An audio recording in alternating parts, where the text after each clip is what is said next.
मेरे प्यारे प्यारे बच्चों नमस्कार। मैं अनूप शर्मा और आज आपके लिए एक बहुत छोटा सा आर्टिकल लेकर के आए हैं, work energy theorem in rotational motion. यानी हम लोगों ने वर्क एनर्जी थ्योरम पढ़ रखी है, but work power energy chapter में हम लोगों ने पढ़ा था। अब उसी कॉन्सेप्ट को हम लोग रोटेशनल मोशन में भी अप्लाई करेंगे। यानी work energy theorem in rotational motion कैसे अप्लाई करेंगे, चलिए देखते हैं। तो भाई वर्क एनर्जी थ्योरम हम लोग जानते हैं यानी हम लोगों ने कभी लिखा होगा कि work done by conservative force plus work done by non conservative force plus work done by other forces is equal to change in kinetic energy of system. अब यहाँ पे अगर इसको हम कुछ इस तरीके से अरेंज करें कि work done by non conservative force plus work done by other forces, तो ये हो गया के फाइनल प्लस के इनिशियल के फाइनल माइनस के इनिशियल, और इसके बाद में ये हो गया माइनस का WC, यानी work done by conservative force. Conservative forces भी हम लोग जानते हैं पोजीशन डिपेंडेंट फोर्सेस होते हैं, डायरेक्शन इनकी कांस्टेंट रहती है, और भी बहुत कुछ जानते हैं कंजर्वेटिव फोर्स के लिए। और फिलहाल जानते हैं तो बहुत कुछ है, लेकिन पढ़े हमने केवल अभी तक 2 या 3 फोर्स हैं। एक स्प्रिंग का force conservative, gravitational force conservative, electrical force conservative, इतने तो हम लोग पढ़ते ही रहते हैं। लेकिन वहीं पे हम लोगों ने डिस्कस किया था कि negative times work done by conservative force is equal to change in potential energy of system. तो यहाँ पे हम इसको लिख सकते थे work done by non conservative force plus work done by other forces is equal to change in kinetic energy plus change in potential energy. अब change in kinetic energy and change in potential energy is called mechanical energy. अब यहाँ पे जो 2 work force देख रहे हैं हम लोग, 2 वर्क ऐसे हैं जिसपे एक पे लिखा है work done by non conservative force. Non conservative force मतलब फ्रिक्शन या एयर रेजिस्टेंस या रेजिस्टेंस फोर्सेस, जिनका वर्क एनर्जी को एक फॉर्म से दूसरे फॉर्म में चेंज कर देता है, उनको हम लोग कहते हैं नॉन कंजर्वेटिव फोर्सेस। अगर इन 2 फोर्स का वर्क अनइफेक्टिव हो यानी इफेक्टिव ना हो, तो हम लोग कहते हैं सिस्टम की मैकेनिकल एनर्जी कंजर्व रहेगी। अगर इन दोनों जो वर्क हमें दिख रहे हैं, work done by non conservative force या work done by other forces, ये अगर एब्सेंट हैं, अदर फोर्सेस हैं, नॉन कंजर्वेटिव फोर्सेस एब्सेंट हैं सिस्टम में, तो सिस्टम की मैकेनिकल एनर्जी कंजर्व रहेगी। तो यहाँ पे change in energy is equal to क्या हो जाएगा, फिर change in kinetic energy plus change in potential energy, यानी तब होगा change in kinetic energy plus change in potential energy, और ये हो गई भाई मैकेनिकल एनर्जी ऑफ सिस्टम। तो कब ये कांस्टेंट रहेगी, यानी कब कंजर्वेशन ऑफ एनर्जी अप्लाई करेंगे, जब इन दोनों फोर्सेस का वर्क अनइफेक्टिव। इतनी तो ये बेसिक बातचीत हो गई। अब थोड़ा सा इसमें आगे बढ़ते हैं। तो आगे बढ़ने के लिए यानी अब हम जब यहाँ पे लिखेंगे वर्क डन, तो वर्क इज इक्वल टू यहाँ पे होगा चेंज इन काइनेटिक एनर्जी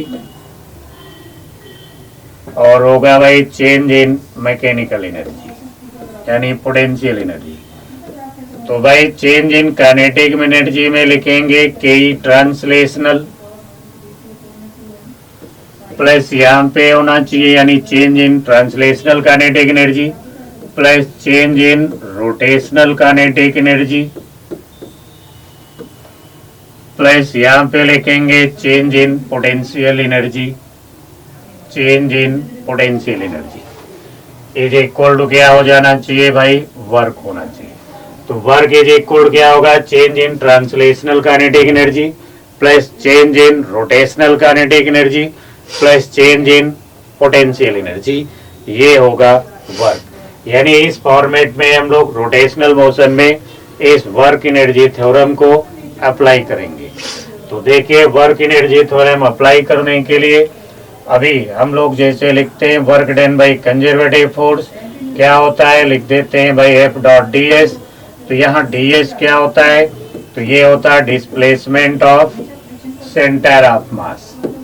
और अगर हम यहाँ लिखें वर्क डन रोटेशनल में तो फिर क्या लिखते हैं हम लोग, टॉर्क इंटू डी थीटा, जिसमें डी थीटा क्या होता है, रोटेशनल डिस्प्लेसमेंट।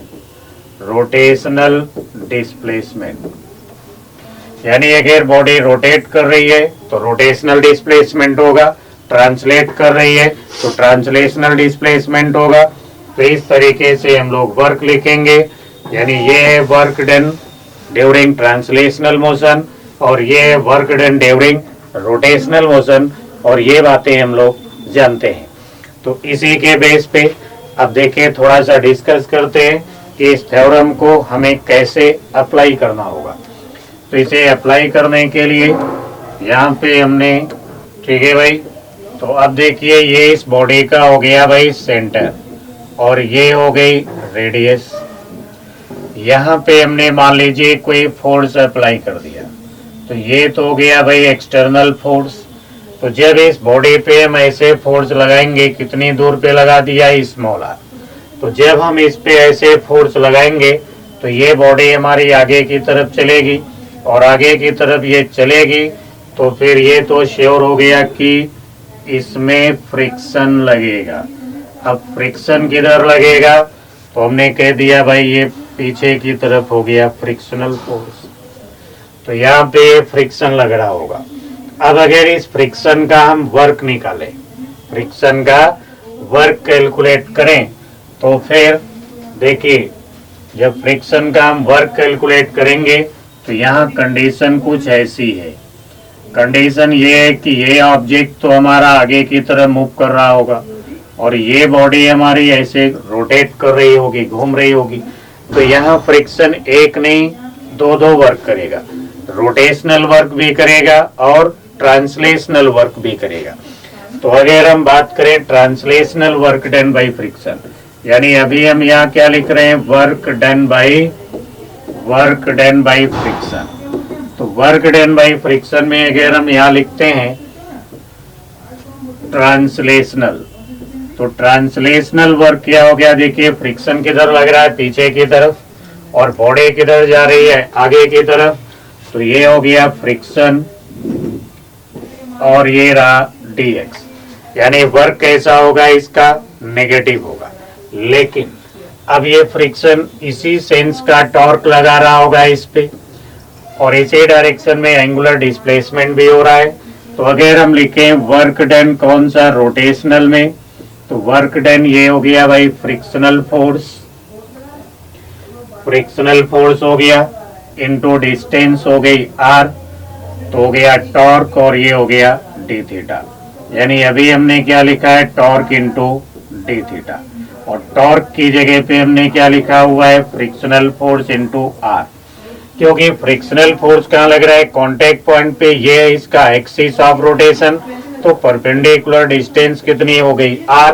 तो ये टॉर्क यहाँ पे कितना होगा, फ्रिक्शनल फोर्स इनटू r, और डिस्प्लेसमेंट कितना हो गया, डी थीटा। तो यानी ये तो वर्क हो गया ड्यूरिंग ट्रांसलेशनल मोशन, और ये वर्क फ्रिक्शन कर रहा है ड्यू टू रोटेशनल मोशन। तो यहाँ अगर हम टोटल वर्क की बात करें कि टोटल वर्क यानी नेट वर्क कितना होगा, तो नेट वर्क के लिए यानी अगर हम टोटल वर्क या डब्ल्यू नेट की बात करें तो यहाँ लिखते वर्क डन बाय यानी फ्रिक्शन ट्रांसलेशनल प्लस वर्क होता है यहाँ पे रोटेशनल। तो ट्रांसलेशनल कितना हो गया, minus F R into D X, plus हो गया भाई F R into R into D theta. और अच्छे से लिखें, एफ आर कॉमन ले लें तो ये हो गया फिर R D theta minus D x. लेकिन हम लोग जानते हैं कि इन प्योर रोलिंग मोशन, तो जब प्योर रोलिंग मोशन हो रहा होगा तो फिर dx इज इक्वल टू क्या होना चाहिए भाई, आर डी थीटा होगा। यानी dx इज इक्वल टू क्या होगा, आर डी थीटा होगा। तो यहाँ वर्क डन बाई फ्रिक्शन फिर टोटल हमको क्या मिल जाएगा, 0 मिल जाएगा। यानी हम बड़े शान से कह सकते हैं कि during pure rolling motion work done by friction is always 0। यानी यहां से हमने एक कंक्लूजन निकाला कि during pure rolling motion, work done by friction, work done by friction is always 0। कोई डाउट नहीं है, नो डाउट वर्क क्या होगा, हमेशा 0 होगा। तो during pure rolling motion frictional force का जो वर्क होगा वो हमेशा 0 होगा। अब एक चीज तो हमारी समझ में आ गई कि अगर प्योर रोलिंग है तो फ्रिक्शन यहाँ पे कोई वर्क नहीं करेगा, और अगर प्योर रोलिंग नहीं है तो यहाँ फ्रिक्शन का वर्क होगा। फ्रिक्शन दो तरीके के वर्क करेगा, एक during translational motion linear displacement की वजह से, और दूसरा रोटेशन की वजह से भी फ्रिक्शन का वर्क होगा। अब अगर ये डिस्प्लेसमेंट दोनों के सेम नहीं है, suppose R D theta is less than D x, तो वर्क डन बाई फ्रिक्शन क्या होगा, नेट वर्क क्या हो गया, नेगेटिव हो गया। और अगर आर डी थीटा ज्यादा है, डी एक्स कम है, तो टॉर्क यानी रोटेशनल मोशन का वर्क क्या हो गया, ज्यादा हो गया। ठीक है भाई, यानी फ्रिक्शन प्योर रोलिंग मोशन में ये दोनों डिस्प्लेसमेंट सेम होंगे, इसलिए उसका वर्क होगा 0। अब हम लोग बात करते हैं एक्सटर्नल फोर्स की। तो एक्सटर्नल फोर्स के लिए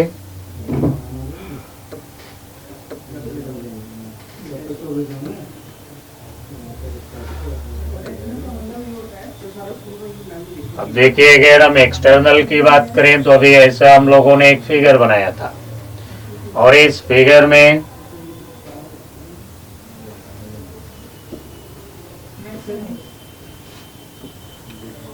एक हमने एक्सटर्नल फोर्स अप्लाई किया था, और वो जो एक्सटर्नल फोर्स था वो भी आप लोगों को पता है, मैंने यहाँ पे ऐसे अप्लाई कर दिया था। तो ये हो गया भाई एक्सटर्नल एजेंट का फोर्स, और यहाँ पे इसका सेंटर होना चाहिए बॉडी का, और ये हो गई रेडियस। इतनी डिस्टेंस को हमने स्मॉल आर लिखा था, एग्जैक्टली सेम फिगर हो गया। अब यहाँ पे हमने आपको ये भी बताया था कि जो फ्रिक्शन होगा वो फ्रिक्शन किधर है भाई, बैकवर्ड डायरेक्शन में। ये हो गया भाई फ्रिक्शन।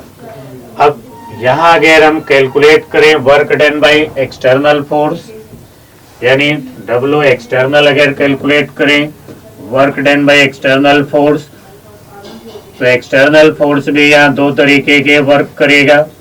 एक तो वर्क होगा इसका ट्रांसलेशनल मोशन में, और दूसरा वर्क करेगा ये रोटेशनल मोशन के लिए।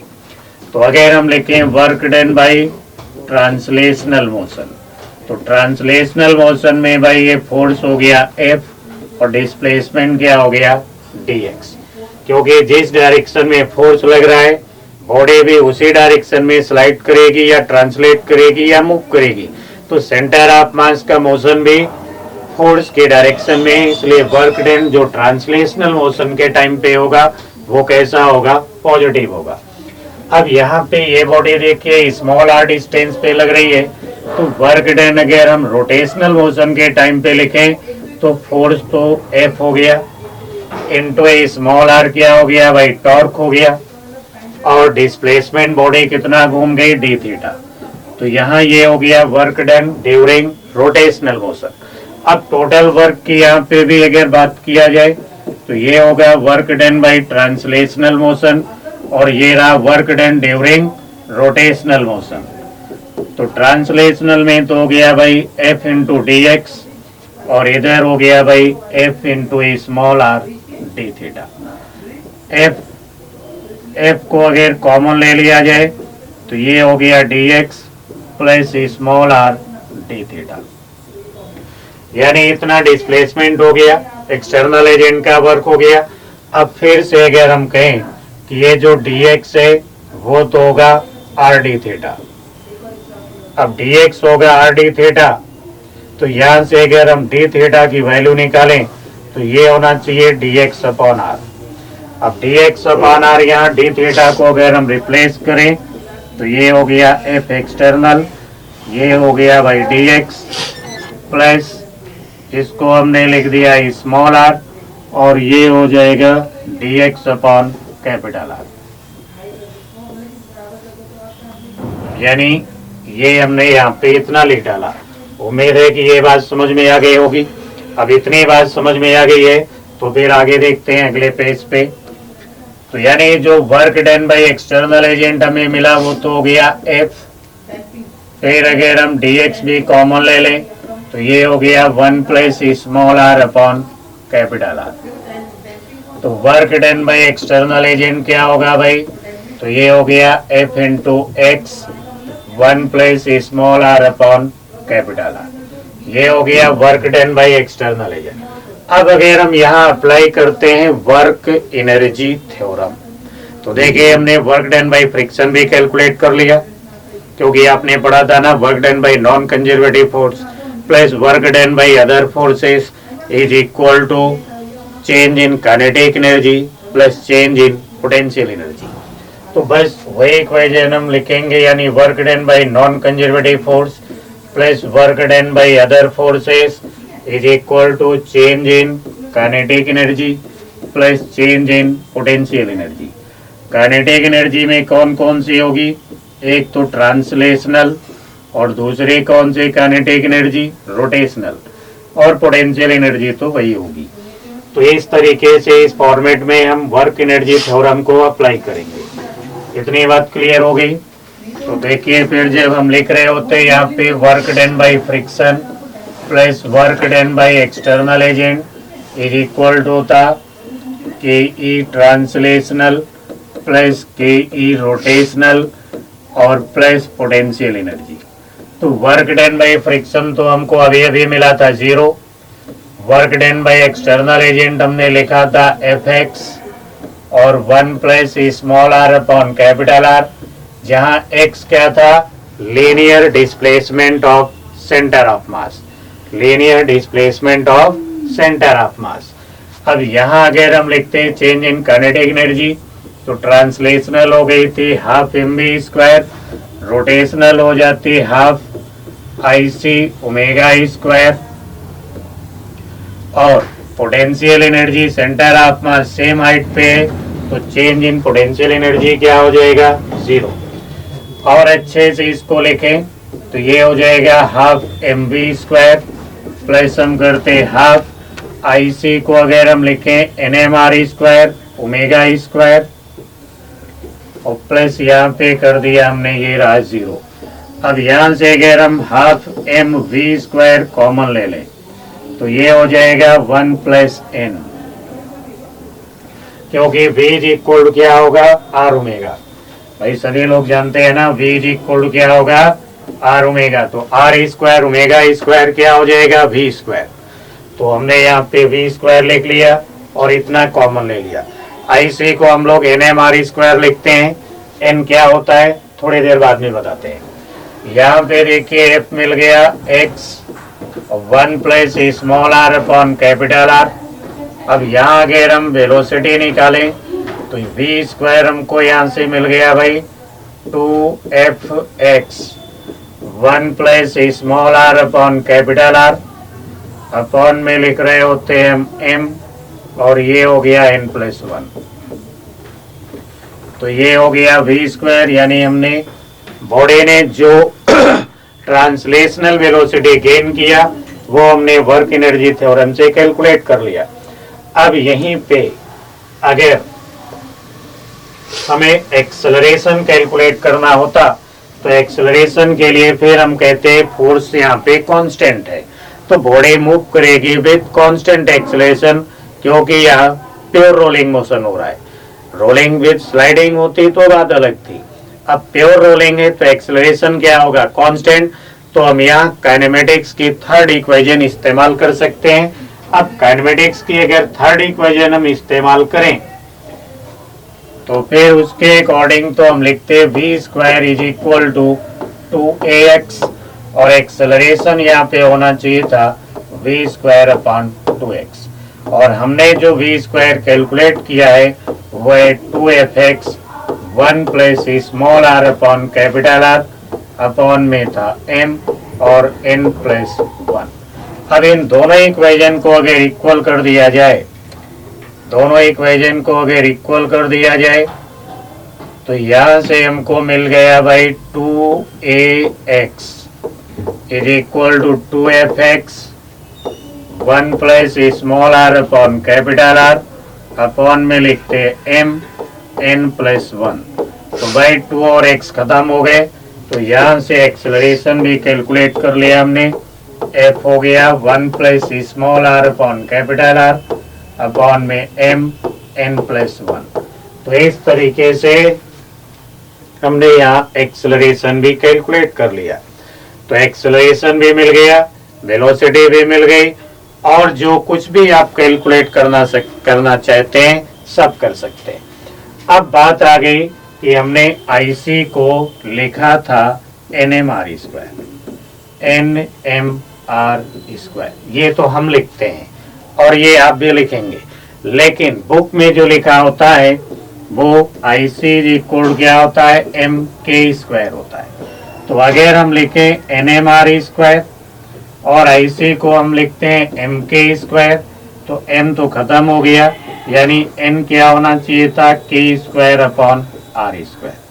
तो N की जगह पे हम जरूरत पड़ने पे क्या लिख सकते हैं, K square upon R square.